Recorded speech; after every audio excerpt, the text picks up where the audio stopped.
எல்லா வசதிகளும் உள்ளடக்கிய உள்ளதை செல்வோம் நல்லதை செய்வோம் பொன்னி மருத்துவமனை பல்லடம். அனைத்து ஊடக நண்பர்களுக்கும் பத்திரிகை நண்பர்களுக்கும் காலை வணக்கம். இன்றைய தினம் நேற்றைக்கு என்று கருதுகிறேன் பாரதிய ஜனதா கட்சியினுடைய மாநில தலைவர்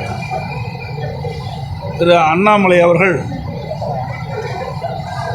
அனைத்து இந்திய அண்ணா திராவிட முன்னேற்ற கழகத்தை பற்றி சில விமர்சனங்களை தெரிவித்துள்ளார். அனைத்து இந்திய அண்ணா திராவிட முன்னேற்ற கழகம் விக்கிரவாண்டி சட்டமன்ற இடைத்தேர்தலில் புறக்கணிப்பதாக ஏற்கனவே அறிவித்துள்ளது.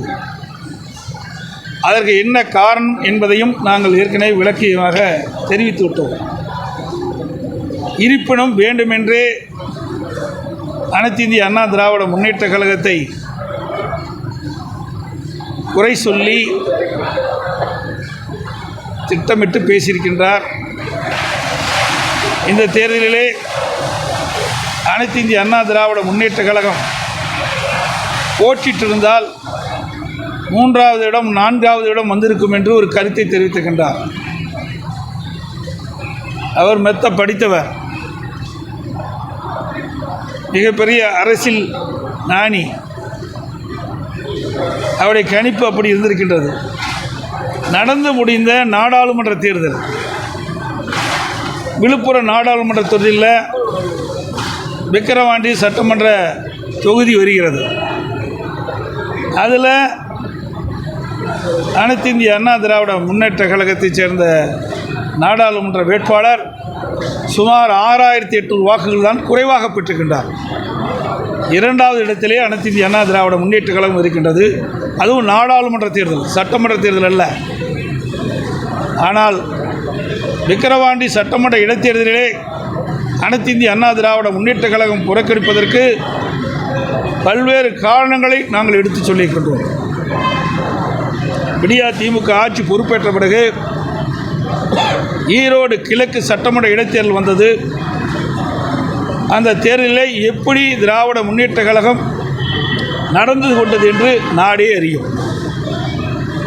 வாக்காளர் பெருமக்களை ஆடு மாடுகளை பட்டியலை அடைப்பதைப் போல அடைத்து வைத்து மக்களை வாக்காளரை கொடுமைப்படுத்தி வாக்காளருக்கு பணமழை பொழிந்து பல்வேறு பரிசு பொருட்களை கொடுத்துத்தான் அவர் வெற்றி பெற்றார்கள்.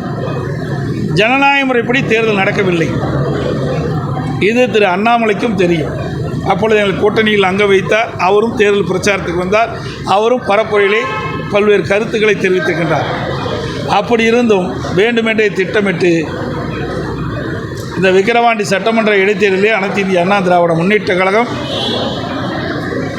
பற்றி குறிப்பிட்டு செய்தி வெளியிட்டிருப்பது கண்டிக்கத்தக்கது. அது மட்டுமல்ல, ஏதோ அவர் திரு அண்ணாமலை வந்த பிறகுதான் பாரதிய ஜனதா கட்சி தமிழகத்திலே வளர்ந்திருப்பது போன்ற ஒரு தோற்றத்தை, மாய தோற்றத்தை உருவாக்கி கொண்டிருக்கின்றார். உண்மையிலே அது அல்ல. 2014 பாரதிய ஜனதா கட்சி அவர்களோடு பல்வேறு கட்சிகள் கூட்டணி அமைச்சு போட்டியிட்டன.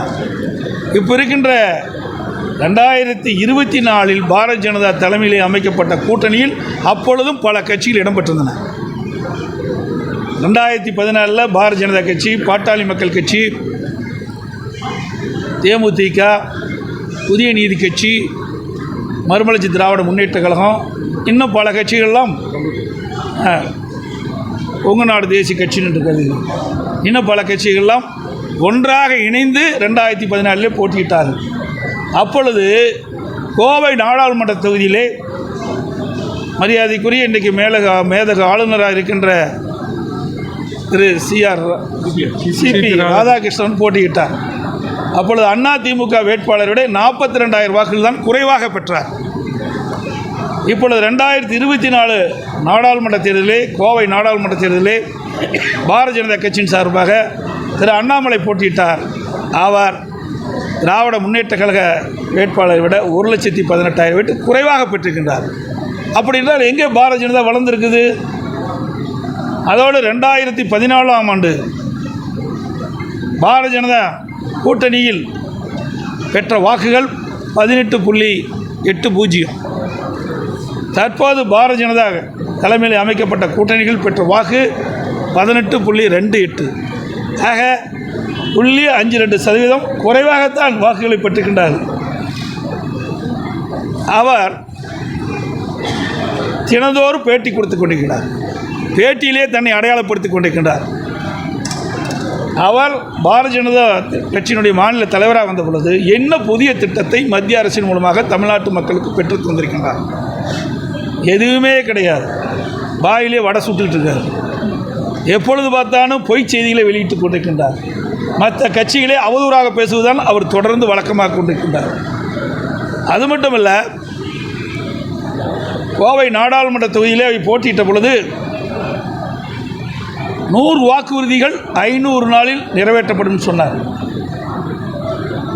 எந்த கட்சியை சேர்ந்த தலைவரும் இப்படிப்பட்ட வாக்குறுதி கொடுத்ததே கிடையாது. ஆனால் இப்படி ஒரு பொய்யான செய்தியை வாக்காளர் பெருமக்கள் இருந்ததை சொல்லித்தான் இவ்வளவு வாக்குகளை பெற்றார் ஒழிய உண்மை செய்தியை சொல்லி பெறவில்லை. அவர் சொன்ன செய்தியை வைத்துத்தான், அதாவது 100 அறிவிப்புகள் 500 நாட்களில் நிறைவேற்றப்படும் என்ற செய்தியை வைத்துத்தான் மக்கள் அவருக்கு வாக்களித்தார்கள். இப்பொழுது மத்தியிலே பாரதிய ஜனதா ஆட்சி தான் வந்திருக்குது. எதிர்பார்க்குறோம் 500 நாளில் 100 வாக்குறுதி நிறைவேற்றுவாரா, கொடுக்கப்பட்ட வாக்குறுதியை திரு அண்ணாமலை நிறைவேற்றுவாரா என்று மக்கள் எதிர்பார்க்கிறார்கள். அது மட்டும் இல்லை, இப்படிப்பட்ட பாரதிய ஜனதா கட்சியில் மாநில தலைவர் இருக்கின்ற காரணத்தினால்தான் 300க்கும் மேற்பட்ட தொகுதியில் வெற்றி பெற்று ஆட்சி அமைத்த பாரதிய ஜனதா கட்சி இன்றைய தினம் சறுக்கி கூட்டணி அமைச்சு ஆட்சியிலே அமர்ந்திருக்கின்றது. அதை முதல் அவர் கவனத்தில் எடுத்துக்கொள்ள வேண்டும். பாஜக மற்ற தலைவர்கள் யாரும் அதிமுக பற்றி விமர்சிக்காத போது அண்ணாமலை மட்டும் தொடர்ந்து விமர்சிக்கிறதுக்கான காரணம் அவரை அடையாளப்படுத்தி இருப்பதாக பேசிட்டு இருக்காரு.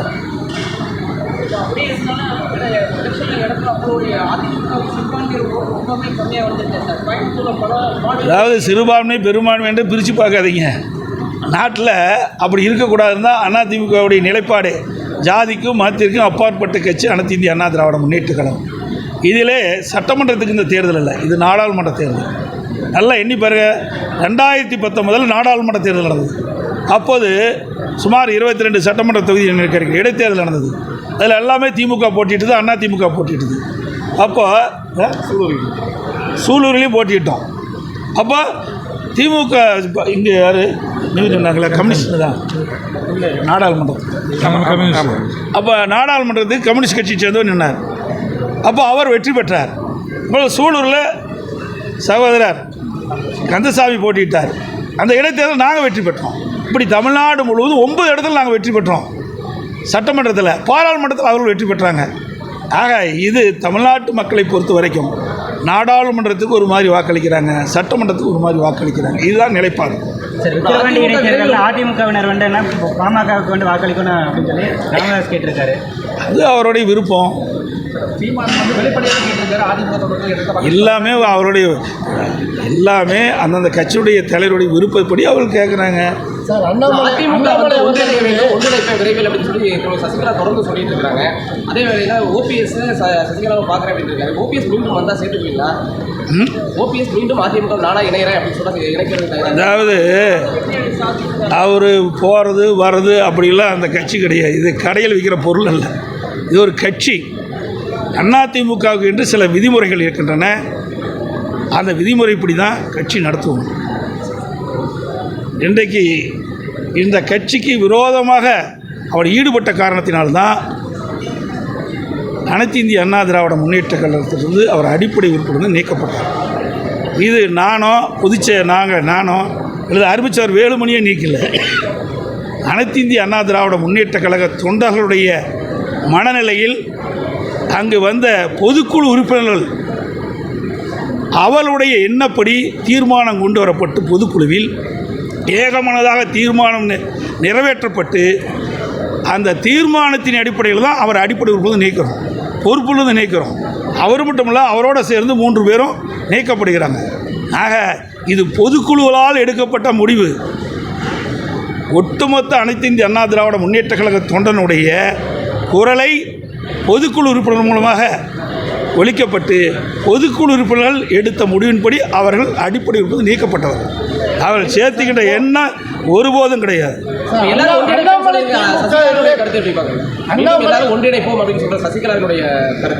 எங்கே ஒன்று நினைப்போம்? அவையில் கட்சியில் இல்லையே, அவர்களே உறுப்பினரே இல்லை, அவர் எப்படி போய் ஒன்று இணைக்க முடியும்? அதாவது அது மட்டும் இல்லை, இதில் பார்த்தீங்கன்னா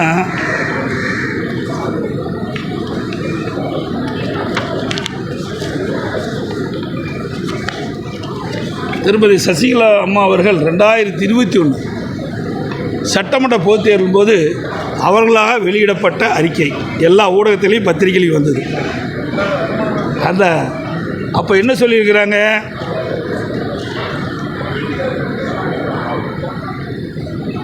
அம்மா அவர்கள் உயிருடன் இருந்தபோது எப்படி அவர் எண்ணத்தை செயல்படுத்துவதும் சகோதரியாக இருந்தவனும் அவர் மறைந்த பிறகும் அப்படித்தான் இருக்கின்றேன். நான் என்றும் பதவிக்காகவோ பட்டத்திற்காகவோ அதிகாரத்திற்காகவோ ஆசைப்பட்டதில்லை. புரட்சித் தலைவியின் அன்பு தொண்டர்களும் தமிழக மக்களும் நான் என்றென்றும் நன்றியுடனாக இருப்பேன்.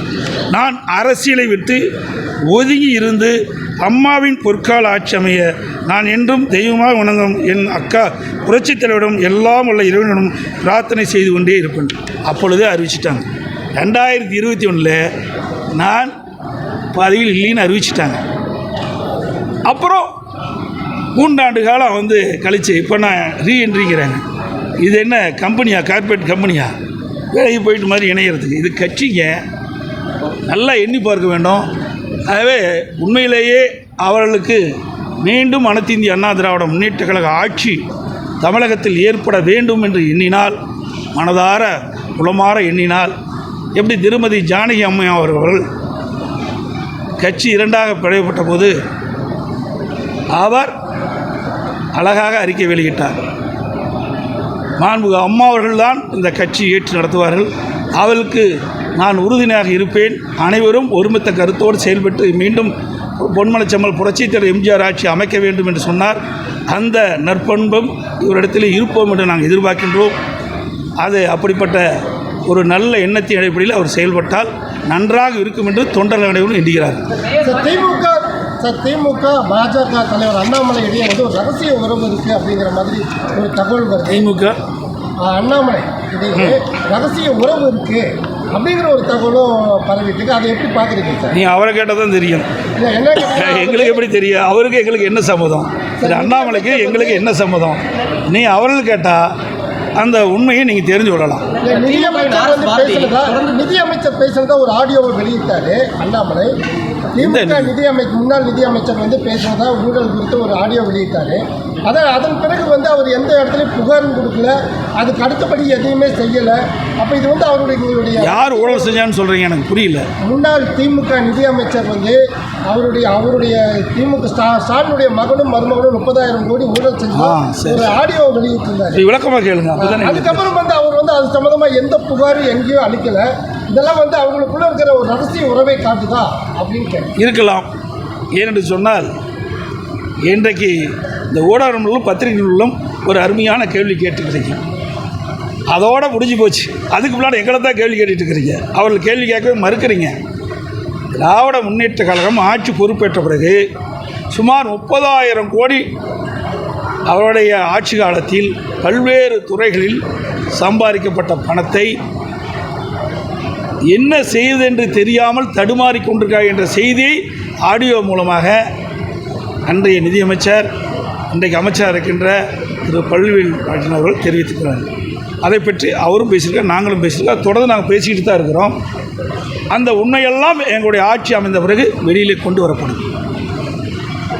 ஆக இவ்வளவு பெரிய ஊழல் நடந்தவர்கள் இன்றைக்கு நாட்டு மக்களிடத்திலே ஒரு நாடகத்தை அரங்கேற்றி உத்தம புத்தர்கள் போல் ஒரு நாடகத்தை அரங்கேற்றின் போது தான் விந்தையாக இருக்கின்றது.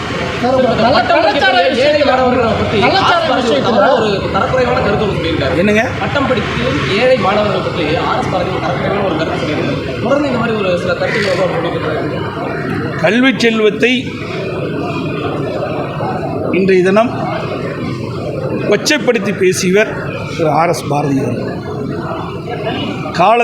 காலத்தால் அளிக்க முடியாத செல்வம் கல்வி செல்வம். எல்லா செல்வத்தையும் ஏதோ ஒரு காலகட்டத்தில் நாம் இழந்து விடுவோம். ஆனால் நம் உடலில் உயிர் ஒட்டி இருக்கின்ற வரை அழிக்க முடியாத ஒரே செல்வம் கல்வி செல்வம். அந்த கல்வி செல்வத்தை கொச்சைப்படுத்தி பேசியவர் திரு ஆர்.எஸ். பாரதி கண்டிக்கத்தக்கது. அவர் அண்மை காலமாக இப்படிப்பட்ட கருத்தை சொல்லிக் கொடுதான் இருக்கின்றார். வயது முதிர்வின் காரணமாக இப்படிப்பட்ட கருத்தை சொல்லியிருப்பார் என்று கருதுகிறேன். இது வன்மையாக கண்டிக்கத்தக்கது. பட்டம் படித்தவர்களை கேவலப்படுத்துவதாக நாங்கள் எண்ணுகிறோம். அனைத்து இந்திய அண்ணா திராவிட முன்னேற்ற கழகம் ஆட்சியில் இருக்கின்ற பொழுது கல்விக்கு முன்னுரிமை கொடுத்தோம். அதனால் பல கல்லூரிகள் தமிழகத்திலே தோற்றுவிக்கப்பட்டு அதிகம் பேர் பட்டப்படிப்பு படிக்கக்கூடிய சூழ்நிலையை உருவாக்கி தந்த அரசாங்கம் அதிமுக அரசாங்கம், அதற்கு துணை நின்றது அதிமுக கட்சி. ஆகவே இதற்கெல்லாம் எதிர்காலத்திலே இன்றைக்கு பட்டம் படித்தவர்கள் தகுந்த பதிலடியை கொடுப்பார்கள். சார், கள்ளச்சாராய விஷயத்தில் வழக்கு பதிவு செய்வதிலே பல்வேறு முறைகேடுகள் இருக்கிறதா தெரிய வருது. குறிப்பாக பார்த்தீங்க அப்படின்னா இப்போ பொள்ளாச்சியில் நடந்த சம்பவத்தில் பாதிக்கப்பட்டவர்கள் வந்து ஃபஸ்ட்டு பூச்சிக்கொல்லி மருந்து குடிச்சதாக சொன்னாங்க. ஆனால் அதே நேரத்தில் இந்த நம்ம ஆழியார் காவல் நிலையத்தில் கள்ளச்சாராயம் பயன்படுத்துகிறதா 20 மீது வழக்கு பதிவு செஞ்சுருக்கிறாங்க. இந்த முறைகேட்டை எப்படி பார்க்குறீங்க சார்? இதெல்லாம் மறைக்கிறாங்க, திட்டமிட்டு மறைக்கிறாங்க. ஏன்னா கள்ளக்குறிச்சி கள்ளச்சாராய மரணத்திற்கு பிறகு பல்வேறு இடங்களில் இப்படிப்பட்ட சம்பவம் நடந்துக்கிட்டு தான் இருக்குது. இது ஆனமலையில் தானே குடித்தாங்க. இது ஆனமலையில் நடைபெற்ற சம்பவம். இங்கே மருத்துவமனையில் கூட எங்கள் சட்டமன்ற உறுப்பினரை பார்க்குறதுக்கு அனுமதிக்கலை. அந்த கள்ளச்சாராயம் பருகியவர்களை குடித்தவர்கள் பாதிக்கப்பட்டு மருத்துவமனை சிகிச்சை பெற்று வருகின்ற பொழுது அந்த சட்டமன்ற உறுப்பினர் என்ற முறையில் எங்களுடைய சட்டமன்ற உறுப்பினர்கள், இங்கே கோவை மாவட்டத்தை சேர்ந்த சட்டமன்ற உறுப்பினர்கள் அந்த பாதிக்கப்பட்டவர்களுக்கு ஆறுதல் சொல்ல வேண்டும் என்பதற்காக மருத்துவமனைக்கு சென்றார்கள். அவர்களை பார்ப்பதற்கு கூட அனுமதியை அளிக்கவில்லை. அது மட்டுமல்ல, இப்பொழுது விழுப்புரத்தில் கூட ஏதோ கள்ளச்சாராயம் குடித்து பாதிக்கப்பட்டவர்களாக செய்திகள் வந்துள்ளன. அதோட கடலூர் மாவட்டத்தில் ஒரு பெட்ரோல் பங்கில் 2000 லிட்டர் மெத்தனால் பதுக்கி வைத்திருந்ததாக செய்தி வெளிவந்தது. அதோட திருத்தணியில் ஆந்திராவிலிருந்து ஒரு 25 லிட்டர் கள்ளச்சாராயம் கடத்தப்பட்டதாகவும் பிடிக்கப்பட்டதாக. இப்படி தொடர்ந்து தமிழகத்தில் ஆங்காங்கே கள்ளச்சாராயம் விற்பனை நடந்து கொண்டு தான் இருக்கின்றது. சிலதை பிடிக்கிறாங்க, சிலதை பிடிக்கலை. நான் ஏற்கனவே ஊடகத்தின் வாயிலாக செய்தியின் வாயிலாக அன்றாடம் தெரிவித்து கொண்டு தான் இருக்கின்றேன். தமிழகத்தில் சட்ட ஒழுங்கு அடியோடு சீர்கெட்டு விட்டது. எங்கே பார்த்தாலும் கொலை, கொள்ளை, திருட்டு, வழிப்பறிவு, பாலியல் வன்கொடுமை நடந்த வண்ணம் இருந்து கொண்டிருக்கின்றது. இந்த அரசு அதை வேடிக்கை பார்த்து கொண்டிருக்கின்றது. திறமையற்ற முதலமைச்சர், பொம்மை முதலமைச்சர் தமிழகத்தை ஆளுகின்ற காரணத்தினால்தான் இன்றைக்கு சட்ட ஒழுங்கு படுபாதாளத்தில் இன்றைக்கு சென்று விட்டது. கள்ளச்சாராயம், விஷச்சாராயம் எங்கே பார்த்தாலும் விற்பனை செய்யப்பட்டு அதனால் ஏழை மக்கள் கடுமையாக பாதிக்கப்படுகிறார் என்பதையெல்லாம் அடிக்கடி நான் சட்டமன்றத்திலும் சுட்டிக்காட்டினேன். இன்றைக்கு ஊடக நண்பர்களையும் பத்திரிகை நண்பர்களையும் சந்திக்கின்ற பொழுதும் இதை சுட்டிக்காட்டினேன். ஆனால் இதற்கு இந்த அரசு எவ்வித நடவடிக்கையும் எடுத்ததாக தெரியவில்லை. மேயர்கள் 2 பேரும் வந்து ராஜினாமா பண்ணியிருந்தாங்க. அவங்களுடைய ஊழல் குற்றச்சாட்டுகள் காரணமாக தான் வந்து அவர் ராஜினாமா செய்ய சொன்னதாக இருக்கலாம். ஏன்னா அங்கே மட்டும் இல்லை, தமிழ்நாடு முழுவதும் இருக்கின்ற மேயர்கள், அந்த திமுக வைக்கின்ற உள்ளாட்சி அமைப்பு பிரதிகள் அவர் செய்கின்ற ஊழல் அளவே இல்லை. ஆனால் பத்திரிகை ஊடகங்கள் போட மாட்டேங்கிறீங்களே, அது வெளியில் கொண்டு வாங்க. என்னென்ன ஊழல் நடைபெற்றது என்ற விவரங்களை ஊடகத்தின் வாயிலாக பத்திரிகை நாட்டு மக்களுக்கு தெரிவிங்க. நடுநிலையோடு செயல்பட்டால் நிச்சயமாக இந்த அரசு அடுத்தது காணாமல் போயிடும். இப்போவும் சொல்கிறேன், ரிக்வெஸ்ட் பண்ணி கேட்டுக்கிற ஊடக நண்பர்கள் பத்திரிகை நடுநிலையோடு செயல்படுங்க. இன்றைக்கு எங்கே தவறு நடக்குதோ அந்த தவறை ஊடகத்தின் வாயிலாக பத்திரிகை வாயிலாக வெளிப்படுத்தினால் இந்த அரசு காணாமல் போய்விடும். திமுக என்ற கட்சி காணாமல் போய்விடும். அந்த அளவுக்கு ஊழல் மலிந்த ஒரு அரசாங்கமாக இன்றைக்கு இருந்து கொண்டிருக்கின்றது. ஊழல் நடைபெறாத துறையே இல்லை, எல்லா துறையிலும் நடைபெற்று கொண்டிருக்கிறது. எனக்கு முன்னால் கேள்வி கேட்டீங்களே, ஒரு திராவிட முன்னேற்ற கழக அமைச்சரவை அரசில் அங்கம் வைக்கின்ற ஒரு நிதியமைச்சரே இப்படி ஊழல் குற்றச்சாட்டை தெரிவிச்சிருக்காரு. அப்படின்னா அது உண்மையாக தானே இருக்கும். விக்கிரவாண்டி தேர்தல் உங்களோட ஸ்டாண்ட் யாருக்கு கிடைச்சு? பாமக வந்து ஏங்க நாங்கள் புறக்கணிச்சுட்டா அப்புறம் எப்படி ஸ்டாண்டு சொல்லுவோம்? ஓட்டு போடுறவங்களுக்கு அப்படி எப்படி சார்? நல்லா கேளுங்க. புறக்கணிப்புன்னா என்ன? புறக்கணிப்புன்னு நாங்கள் வெளியிட்டாச்சு.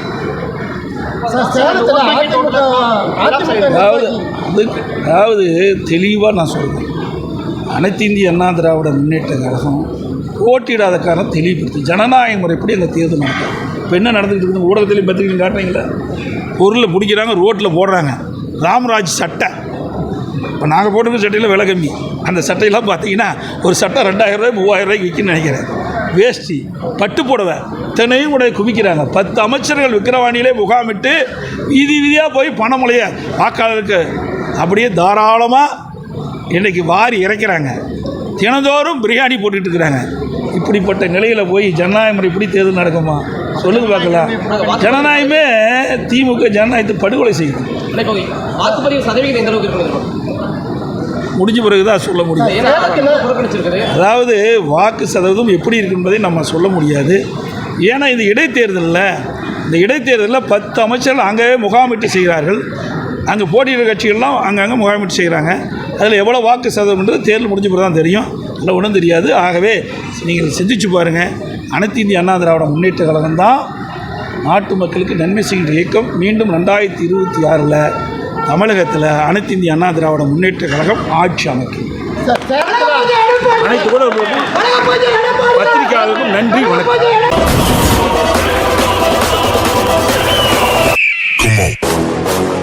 ஆதரவற்றோருக்கு ஆறுதல், முதியோர்களின் முன்னேற்றம், ஆதரவற்றோர் இல்லாத சமுதாயமே நோக்கம். பல்வேறு சுப நிகழ்ச்சிகளுக்கு ஆதரவற்றோருக்கு அன்னம் வழங்க வேண்டும் என்றால் கொஞ்சம் இங்கேயும் கருணை காட்டுங்கள். கோவை மாவட்டம் சுல்தான்பேட்டை பகுதியில் செயல்பட்டு வரும் பிரபஞ்ச அமைதி அறக்கட்டளை. தொடர்பு எண் 9087231110.